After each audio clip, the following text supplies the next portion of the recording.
अच्छा अन्न, अच्छा धन हमें अच्छी जगह तक ले जाता है।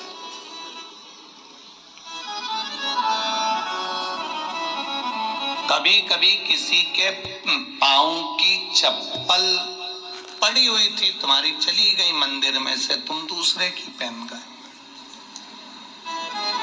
पहन तो गए, चप्पल पहन के थोड़ी दूर गए थे और मालूम पड़े एक्सीडेंट हो गया, खड्डे में गिर गए, पांव टूट गया, पांव में चोट लग गई, तकलीफ आ गई, कष्ट आ गया। दरवाजे पर चप्पल रखी थी, कोई कष्ट, कोई शरीर में तकलीफ आ गई, कोई पांव में तकलीफ आ गई, कोई तकलीफ, कोई कष्ट आ गया, कोई तकलीफ आ गई।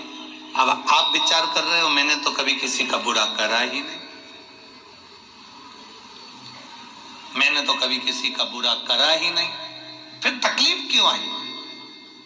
तकलीफ आने का कारण केवल इतना था कि दूसरे के पांव की पादुका जिस पर काल मंडरा रहा था वो तेरे पांव में आ गई और वो चली, उसका दुख तुझे भोगना, उसका कष्ट तुझे भोगना, कोई दूसरा नहीं भोगेगा, भोगना तुझे। शिव महापुराण की कथा कहती है 3 चीजों से दूर रहना, दूसरे की 3 चीजें हमारे पास नहीं आना चाहिए। पांव की चप्पल, जूता, दूसरे नंबर पर छाता, तीसरे नंबर पर मांग का टीका। ये 3 चीजों से थोड़ी सी दूरी बनाकर चलना, इन 3 चीजों से थोड़ी सी। किसी के पांव की चप्पल हमारे पांव में ना आए, किसी के पांव की पादुका, किसी का जूता चप्पल हमारे पास ना आए, इसका स्मरण रखें।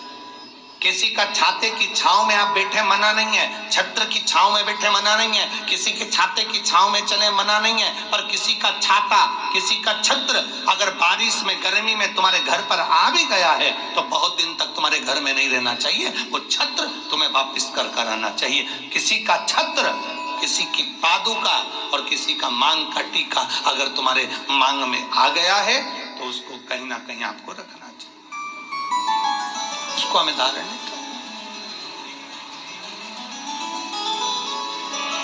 अच्छा, आपके स्मरण में है एक बात, आप यहाँ होता है कि नहीं होता महाराष्ट्र का तो हमको स्मरण नहीं है ऐसा, पर हमारे उधर का हम बता सकते हैं कि जब कोई मरता है, मरने के बाद में जो 12वें के दिन पंडित जी पूजन कराते हैं या 13वें के दिन कराते हैं या 10वें के दिन कराते हैं तो उसमें पद दिया जाता है। पद में छाता भी दिया जाता है, चप्पल भी दी जाती है, आसन भी दिया जाता है, लोटा भी दिया जाता है। इधर देते कि नहीं देते वो हमको नहीं मालूम, बोलो सही है कि गलत है।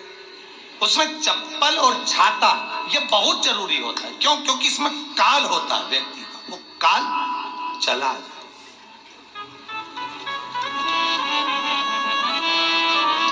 कभी किसी गुरुद्वारे में गए हो आप लोग?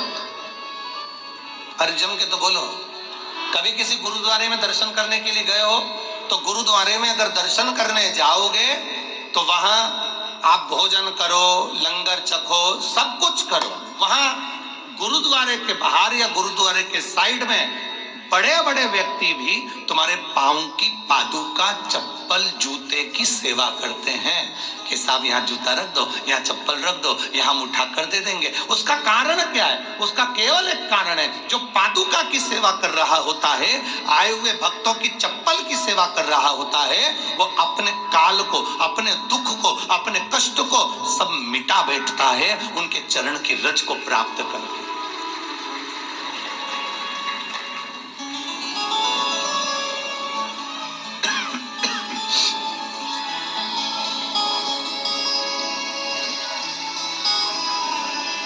छाता, चप्पल, मांग का टीका, ये इसमें काल की समावेशता है, इसमें काल है।